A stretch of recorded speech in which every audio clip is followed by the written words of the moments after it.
Bonjour et bienvenue sur TV Land, votre télévision locale.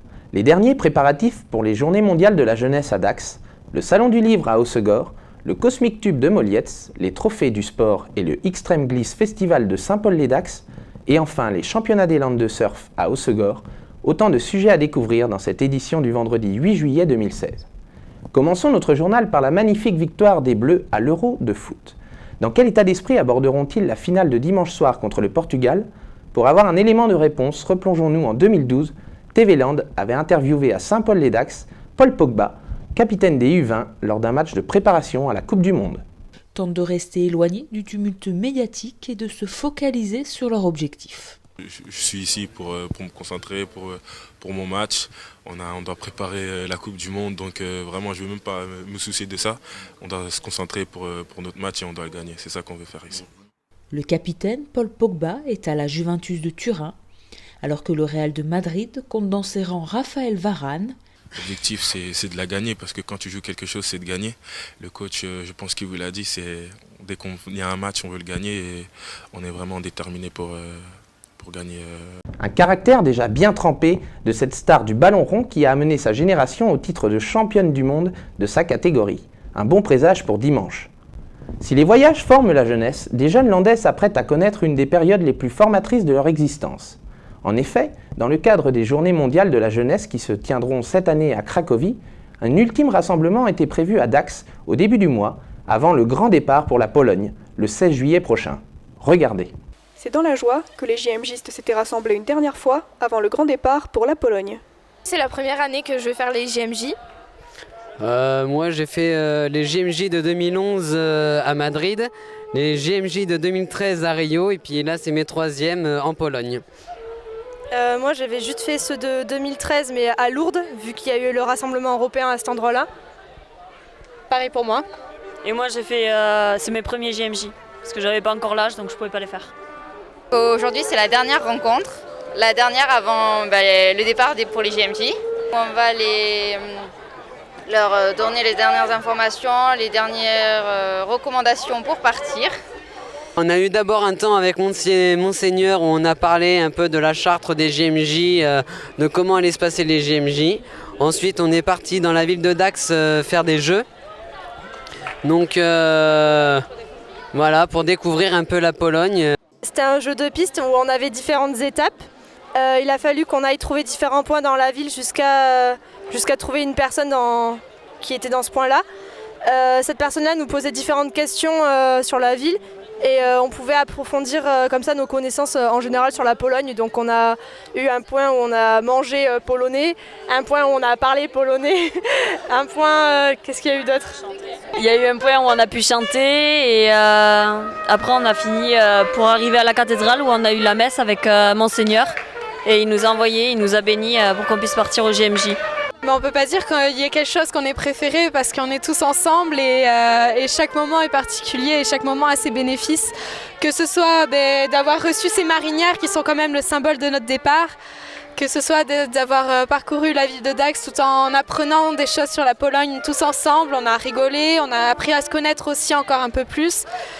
Et évidemment, le summum du summum, ça a été forcément cette messe d'envoi avec Monseigneur qui nous a bénis tous ensemble. On était tous sur l'estrade et c'était peut-être ce moment où il y a eu la plus grande osmose entre nous, avec le Christ au milieu de nous, justement. Voilà.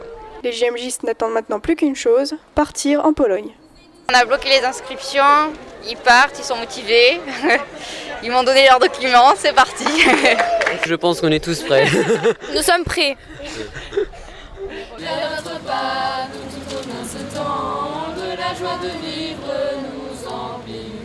Pour sa 18e édition, le Salon du livre d'Hossegor est sans doute arrivé à maturité. Avec toujours plus d'auteurs, d'illustrateurs et d'éditeurs de talents chevronnés, les organisateurs n'ont cependant pas oublié de servir de tremplin aux moins expérimentés avec le prix des lycéens. Découvrons les heureux élus de cette année. Les 3 premiers jours de juillet, Hossegor les consacre à la lecture. Conférences, dédicaces, expositions et livres à profusion étaient au programme. Alors nous sommes sur la 18e édition du Salon du Livre à Hossegor. Nous avons donc, comme d'habitude, nos 3 remises de prix.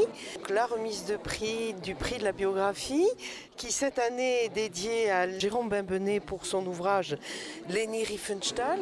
Ensuite, nous avons un deuxième prix, le prix de la nouvelle. Cette année, ce prix a été extrêmement difficile à décerner puisque nous avons reçu 50 nouvelles à lire. Ensuite, donc, bien sûr, nous avons le prix des lycéens. Cette année encore, les élèves de première et de terminale se sont donc concertés, sous l'impulsion de leur professeur d'histoire géo, pour choisir le prix de la BD historique. Donc avec le jury, on a décidé de donner le prix au cas Alan Turing. Ça s'est fait relativement rapidement, comparé à l'année dernière où 2-3 BD sortaient du lot et on a dû trancher. Cette année, elle est ressortie très rapidement. On nous présentait le personnage d'Alan Turing, qu'on nous le présentait plus en sa totalité. Donc tel l'inventeur, celui qui a théorisé les premiers ordinateurs, l'intelligence artificielle, et qu'on ne se sente pas seulement sur son rôle dans la Seconde Guerre mondiale, où il a fait partie d'une équipe chargée de casser Enigma. Je connaissais avant par des recherches pour le lycée, mais ça a été un personnage extrêmement intéressant à redécouvrir. Alors que pendant mes recherches, je me suis juste concentré sur son travail, mais à le voir en tant qu'humain, voir qui est la personne derrière ses exploits, derrière ses théories, ça a été très, très intéressant à découvrir. Vous avez peut-être vu ce film qui est sorti l'année dernière qui s'appelait Imitation Game, qui raconte aussi la vie d'Alan Turing, qui est donc cet homme qui a, pendant la Deuxième Guerre mondiale, réussi à casser le code d'Enigma, Enigma étant la machine qui permettait au Führer de transmettre ses instructions à ses troupes, et particulièrement à ses troupes navales. Et on a cherché un angle d'attaque particulier sur le plan à la fois scénaristique et graphique. Sur le plan scénaristique, c'était l'idée que Alan Turing, qui était aussi bègue marathonien de haut niveau, homosexuel, au point que ça lui a coûté la vie puisqu'il a été condamné à un traitement de castration chimique dans l'Angleterre puritaine où l'homosexualité était condamnée à cette époque. Il s'est suicidé donc après la guerre, au début des années 50, et donc c'était un destin exceptionnel, mais on a voulu le traiter de manière assez introspective. Effectivement, l'angle d'attaque narratif, c'était de se dire, finalement, cet homme a cherché toute sa vie, non seulement le code de la machine Enigma, mais en vérité son propre code. Et sa traduction graphique a été celle qu'a trouvée Eric, avec beaucoup de projections oniriques, de trouvailles visuelles qui, moi, m'ont enchanté, et on s'est trouvé artistiquement tout à fait raccord et très rapidement sur la façon d'aborder, je pense, parce qu'on a senti la façon dont on avait envie de traiter ce sujet. Un duo harmonieux qui a donc clôturé cette première journée de salon lors d'un échange avec les élèves du lycée. C'est toujours important de toucher les lecteurs, mais toujours plus touchant, je dirais, d'aller vers les jeunes et de voir que l'œuvre qu'on a fait, en tout cas le travail qu'on a fait, est compris par eux. Donc là-dessus, ce prix a d'autant plus d'importance à mes yeux pour moi. Voilà. Et puis il y a aussi cette dimension qu'on voit de plus en plus dans la bande dessinée, qui est la dimension aussi, on va dire, pédagogique, où en tout cas on peut aborder des sujets de l'histoire, les rendre passionnants, montrer que l'histoire c'est fantastique, être aussi nous-mêmes une porte d'accès ou une passerelle entre le film ou le récit populaire et puis en même temps l'histoire au sens pur et dur, parce que là c'est un travail qui a été très proche des sources et de l'histoire, et voilà. Donc la bande dessinée offre ça aujourd'hui, d'être un média qui permet justement d'être vraiment au sens premier un média, c'est-à-dire médiateur, et de rapprocher aussi rapprocher les publics, particulièrement aujourd'hui où c'est d'autant plus important justement de pouvoir se souvenir de toutes ces époques tragiques et de conserver la mémoire. Et ça, on parle des réformes nombreuses en ce moment, et c'est un des enjeux majeurs que de conserver quand même la mémoire de notre culture. C'est peut-être la bande dessinée qui va sauver les classes d'histoire géo. Ouais. Né de la contraction de l'expression anglaise « Fanatic Magazine », le fanzine est une publication libre de passionnés. Un phénomène arrivé jusqu'au littoral landais en 2002 est la création de Cosmic Tube par un groupe d'illustrateurs amateurs de surf. 14 ans et 11 numéros plus tard, le collectif, la CAQ sans toujours le hareng, exposait ses planches à Mollietz à l'occasion de la sortie de leur dernier opus. C'est à Regarde à Mollietz que samedi 2 juillet, le beau temps, le public et la bonne humeur s'étaient donné rendez-vous pour la sortie du dernier numéro de Cosmic Tube, un fanzine créé par des passionnés de surf pour les amoureux de surf, qui après le numéro 11 revient avec le numéro 13 intitulé Surf is Dead. L'année dernière, à l'occasion d'une exposition à la Cano, on s'est tous retrouvés, ça faisait à peu près 5-6 ans qu'on ne s'était pas vus. Donc tout le monde s'est retrouvé, Sander est descendu de Hollande, Jérôme de Nantes, et on s'est dit, chiche, on sort un dernier numéro. Et donc voilà, et ça s'est fait. Et on a dit, oui, le dernier numéro. C'est-à-dire qu'avant, à l'époque, on était tous sur la côte basque, donc c'était très facile de travailler ensemble, on se voyait deux fois par semaine pour faire des bouclages, des choses comme ça. Là, c'est un peu plus compliqué, donc ça a demandé beaucoup d'énergie pour faire le bouclage, etc. Et là, le dernier numéro, c'est Surf is Dead, parce que c'est le dernier numéro, et voilà, c'était une façon de terminer. On a un thème, après, c'est un thème suffisamment large pour partir un peu dans tous les sens, quoi. C'est juste un thème, donc effectivement, qui est plus au niveau de l'état d'esprit de ce que l'état d'esprit du surf est devenu actuellement. On a perdu, voilà, c'est plus autour de ça. Là, le dernier numéro, le numéro 13, il a en tout 120 pages. Normalement, on était entre 30 et 40 pages à peu près. Donc, ça montre bien qu'il y avait de la matière. On s'est un peu retiré du monde du surf, mais ça nous permet effectivement d'avoir une autre vision, encore un peu plus décalée, et de voir ce qui nous choque, parce que le surf actuel ne ressemble plus du tout à celui qu'on a connu. Bon, on n'est pas si vieux que ça, mais quand même, en 10 ans, ça a évolué d'une façon incroyable. Histoires courtes, gags, articles ou publicités satiriques, ce sont plus d'une 60aine de planches qui sont exposées au public pour découvrir ce dernier numéro en détail. Et effectivement, il y a beaucoup de choses à lire, quoi. C'est pas une exposition de peinture. Là, effectivement, là, il faut rentrer dans les dessins et tout. Et il y a même des choses qui échappent un peu parce qu'il y a toute une histoire de surf qu'il faut connaître pour peut-être apprécier certains jeux de mots, etc.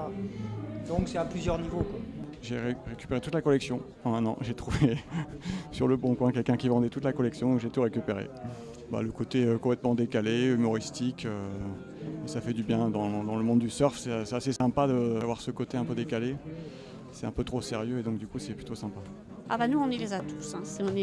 On les suit depuis le début et puis c'est de longue date, donc voilà, on est là, on est venu exprès pour les accompagner et pour être là.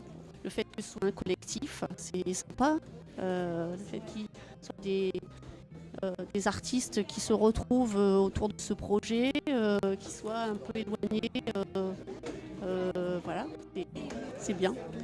Le but de Cosmic Tube, c'était ouvert à tout le monde, quoi. Tous ceux qui voulaient participer, donc c'est pour ça qu'on a des journalistes qui ont même pris des pseudonymes pour écrire dans Cosmic Tube, pour dire des choses qu'ils ne pouvaient pas se permettre dans la presse surf, la vraie presse surf, quoi. J'ai participé d'ailleurs, j'ai créé une page dedans, donc je l'attendais, mais surtout pour les autres, parce que ma page, je la connaissais. Je suis, un des plus gros collectionneurs d'objets de surf au monde, toute modestie mise à part. Et donc, à l'instant, je viens de prendre 7 exemplaires de Cosmic Tubes, tout simplement parce qu'il y a une couverture différente sur chaque. On s'est offert une petite gâterie et chacun a fait sa couverture, voilà, en se disant un petit peu que ça risque d'être le dernier, donc on se fait plaisir et voilà, il y a 7 couvertures différentes. 7 couvertures pour 7 illustrateurs, ce qui a de quoi faire hésiter lors de son choix, mais les exemplaires partent vite. Alors rendez-vous à Régart en Marensin à Mollietz, l'exposition dure jusqu'au 13 juillet. Rouvrons à présent notre large page sport. Comme il est de coutume chaque année, la ville de Saint-Paul-les-Dax a tenu à récompenser ses meilleurs sportifs de la saison écoulée. TV Land était là pour ses prix honorifiques, mais ô combien symboliques. Chaque année, la mairie de Saint-Paul-les-Dax convie les associations sportives de la commune à la remise de trophées. Chaque association propose des sportifs méritants, des équipes méritantes et tout le monde se retrouve et ça permet à chaque association de savoir ce que font les autres associations aussi sportives. Donc c'est un double intérêt. Un trophée pour récompenser chaque club ainsi que leur palmarès. Pour le club de taekwondo, le jeune malien Alassane Konaté se distingue lors de cette saison. Nous estimons qu'il doit justement recevoir le trophée de la ville de Saint-Paul-les-Dax parce que c'est lui qui le mérite le plus, puisque dans son investissement et dans son désir de s'intégrer. au niveau de la ville et au niveau du sport. Et qui a surpris le monde du taekwondo parce qu'on l'appelle d'ailleurs dans le milieu du taekwondo actuellement le nouveau Pascal Gentil. Il n'a que 16 ans, il a fini quand même en finale à l'Open international de Poitiers. Il a fini quand même 3e en médaille de bronze. Le club de handball doit notamment cette récompense à ses équipes. Toutes nos équipes jeunes étaient au niveau excellence. Donc se sont qualifiés au niveau excellence. Il faut savoir que c'est le plus haut niveau départemental, dans le championnat départemental landais au niveau des handball. Nos seniors évoluaient en région. Nous avions une équipe région, nous avons accédé l'année dernière parce qu'ils étaient champions des Landes excellence. Donc ils ont accédé à la région cette année. Et nos seniors féminines excellence pareil. Enfin on a quand même un bon niveau à Saint-Paul-et-Dax. Même si la saison n'est pas finie pour le triathlon, le club possède tout de même 2 coureuses performantes. Ce trophée, c'est le trophée des filles du club. On en a 2 qui ont participé au triathlon XXL, le Frenchman à Ourtin. Donc le XXL, c'est une course de 3800 mètres de natation, 180 de vélo et 42 150 de course à pied. On termine par un marathon et là, elles sont classées deuxième et troisième de cette course. Donc grosse performance de ces 2 filles qui sont Christelle Labatte et Claire Chazali. D'autres ont bien évidemment reçu cette distinction, un moment important que la mairie Saint-Paulois souhaite conserver. La municipalité est d'accord pour que le sport soit très important dans la ville. Il est très important puisque nous avons presque 3000 licenciés avec différents sports. Donc oui, c'est très important, oui. Le sport éducatif, le sport loisir, le sport compétition. J'ai été moi-même présidente d'une association sportive et j'ai 30 ans de vie associative. Donc effectivement, je sais que les associations sont précieuses dans une ville et que voilà, je tiens à ce qu'elles soient remerciées à leur juste valeur. Et aider aussi autant que faire se peut par les subventions que nous n'avons pas baissées, par les gymnases que nous entretenons, les terrains que nous entretenons du mieux possible, les relations les meilleures possibles avec les associations. Quittons maintenant le parvis de l'hôtel de ville pour les berges du lac de Saint-Paul-les-Dax où se déroulait une nouvelle édition de l'Extreme Glisse Festival, un événement qui fait le bonheur des amateurs d'adrénaline avec des animations riches et variées, le tout parrainé par le vice-champion de France de mountain bike. Accrochez vos ceintures. 9e édition de l'Extreme Glisse Festival. Comme chaque année, de nombreuses activités y sont proposées pour les amoureux du sport extrême. Alors c'est vrai qu'il y a des activités qu'on retrouve un petit peu sur différents événements qu'on peut arriver à trouver à Saint-Paul. Par contre, ce qui reste extrêmement impressionnant et visuellement et sportivement, c'est toutes les démonstrations que l'on peut voir avec le BMX, les skateboards. C'est vrai que ce sont des activités qu'on a rarement l'habitude de voir et c'est une journée exceptionnelle pour ça. Il y a plein d'autres activités. Alors on a le superbe lac à Saint-Paul, donc on a la pirogue hawaïenne, le stand-up paddle et on a plein de choses sur le lac, voilà, du kayak. Donc c'est vrai que il y en a pour tous les goûts. Sub Giant. En fait, il y a 6 places et on monte et en fait on a chacune une pagaie, on est 3 de chaque côté et on pagaille. Des activités à sensations fortes font également leur apparition lors de cet événement. Non, il y a le best jump, donc c'est une des nouveautés où on peut sauter d'une hauteur de entre 10 et 15 mètres d'une nacelle sur un airbag. Ah, ça fait vraiment une chute libre de très haut. On sait qu'on n'a pas d'eau en face, c'est assez stressant, donc il y a beaucoup de sensations. Et à l'inverse, il y a l'éjecteur qui lui en fait vous renvoie du sol jusque dans la lune, à peu près à 15 mètres de haut aussi, mais en moins de 2 secondes et c'est des sensations assez énormes. Alors ça c'est pour la partie sensation.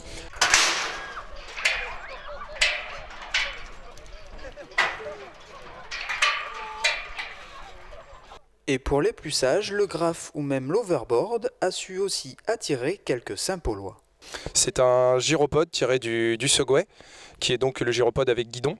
Là, le guidon a été enlevé et donc ça avance tout simplement avec le poids du corps. C'est 2 planchettes tactiles reliées à des moteurs.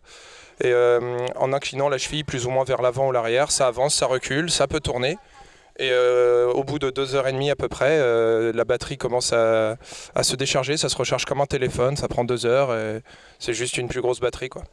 Au début, il y a un petit peu de physique parce que tout simplement, comme on a le talon dans le vide, pour pouvoir appuyer dessus pour freiner, ça fait que les mollets sont contractés. Donc pour les novices, Ça travaille un peu dans le mollet, c'est tout à fait normal. Et sinon, après, peut-être un petit peu d'équilibre, mais avec la pratique, tout le monde y arrive au final.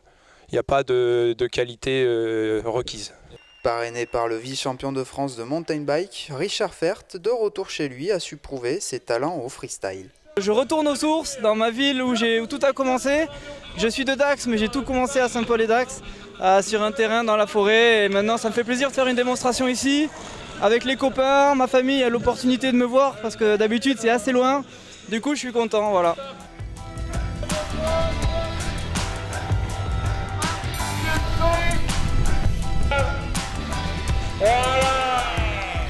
De l'initiation à la performance, ce festival offre un moment de partage aux amateurs et aux professionnels du sport extrême. Il y a une grosse communauté de jeunes qui s'intéressent au sport de glisse et voilà, c'est vraiment un bonheur de les voir là aujourd'hui. Et à côté de ça, on les initie à plein de choses, les tout petits dès les premiers. On leur propose des initiations au skate, au roller, au BMX. On espère que ça va continuer à grossir et à grandir comme ça pour essayer d'en faire un événement incontournable. Il n'y en a pas beaucoup dans la région. Alors on espère que ça va marquer le coup. Longtemps repoussé faute de bonnes conditions météorologiques, le championnat des Landes de surf Open et Junior a enfin pu se dérouler le week-end dernier à Hossegor. Retour en images sur une compétition qui aura eu le mérite de se faire désirer. Soleil, sable et vagues, dimanche matin les conditions étaient parfaites pour le championnat des Landes de surf Open et Junior. Ils étaient 43 surfeurs, le regard sur les eaux de la Gravière, attendant leur passage pour décrocher le titre. C'est notre événement le plus important de l'année, on est heureux, il y a du soleil, il y a des super vagues, des belles vagues de 2 mètres. Donc plus de ça, c'était les meilleurs Landais qui participent à cet événement, de tout le club, les clubs de Cabreton, Hossegor, le Seignos, le Lousterfou, et des autres clubs landais comme Mimizan, Biscarros ou Vieux-Boucau. Ce sont des compétiteurs qui ont en moyenne d'âge entre 15 et 35 ans. On va dire que ces 10 dernières années, le niveau est assez excellent, on en est très heureux. Évidemment, il y en a quelques-uns au-dessus du lot qui explosent déjà au niveau national. Mais on va dire que ce qui fait plaisir, c'est que le niveau moyen de ces compétiteurs est vraiment en hausse considérable par rapport à une dizaine d'années en arrière. Donc on a vraiment des bons compétiteurs et du spectacle assuré sur un spot qui n'est pas facile, puisque la Gravière, c'est une vague qui est assez compliquée à surfer, une vague qui jette, qui est très creuse, et on espère du très beau spectacle avec des tubes. Ça a déjà commencé ce matin. 4 compétiteurs entrent à l'eau, ils ont 20 minutes pour montrer au jury ce qu'ils savent faire. Les 2 meilleurs se qualifient pour la série suivante et ainsi de suite jusqu'à la finale. On a des juges qui sont pas mal des jeunes surfeurs, des jeunes compétiteurs qui donc passent leur diplôme de juge. Ils regardent les figures, les manœuvres. Évidemment, la manœuvre reine étant le tube, mais il y a aussi les rollers, il y a aussi les airs. Aujourd'hui, on a toute une jeune génération qui est très douée de ce côté-là, dans les airs. Donc, c'est un petit peu la tendance actuelle, on va dire. Mais bon, les gros carves, les turns sont quand même très appréciés et voilà. Et l'océan a ses humeurs, prendre les meilleures vagues est un défi. Alors avant d'y aller, chaque participant prend d'abord le temps d'observer. Je me mets sur le sable, je regarde les vagues, comment je pourrais me placer pour rentrer. Je vois où les séries passent, je visionne bien le spot avant de rentrer. Il faut anticiper la manœuvre j'anticipe la manœuvre que je vais faire, tout ça, et dépendant de la vague, c'est sur l'instant qu'on décide. Voilà. Je me suis bien entraîné, je suis prêt pour aujourd'hui, on verra bien. Les conditions ne sont pas très faciles. Je pense que j'ai passé en pleine marée du remontant. Donc moi ça me correspond, on verra après. Là j'ai un peu improvisé parce que les vagues c'est un peu n'importe où, on ne sait jamais ce qu'on va avoir. Donc j'ai essayé de faire le mieux que je pouvais sur les vagues que j'ai eues. C'est dur de trouver les bonnes, mais j'ai réussi à passer ma série quand même, donc je suis content. Il y a beaucoup de monde qui fait du surf, et donc il y a un bon niveau, et voilà, là tout se passe dans une bonne ambiance, on se connaît à peu près tous, donc voilà. Il y en a qui surfent pas mal, qui se débrouillent, et ça fait plaisir de surfer avec des gens qu'on connaît qui surfent pas trop mal, franchement c'est cool. Ça fait évoluer en plus. Et on essaye de faire au mieux qu'on peut et voilà, ça fait dépasser des limites. Quand c'est gros, on essaye d'y aller et ouais, c'est cool. Ainsi, Que ce soit dans les Landes ou le Pays Basque, la vague reste conviviale puisque le comité des Landes de surf continue de voir augmenter le nombre de ses licenciés et que les championnats d'Aquitaine, de France et du monde ont lieu à la maison. Voilà, cette édition est à présent terminée. Merci de nous avoir suivis et rendez-vous le lundi 11 juillet pour un nouveau journal sur TV Land, votre télévision locale. D'ici là, je vous souhaite de passer un très bon week-end.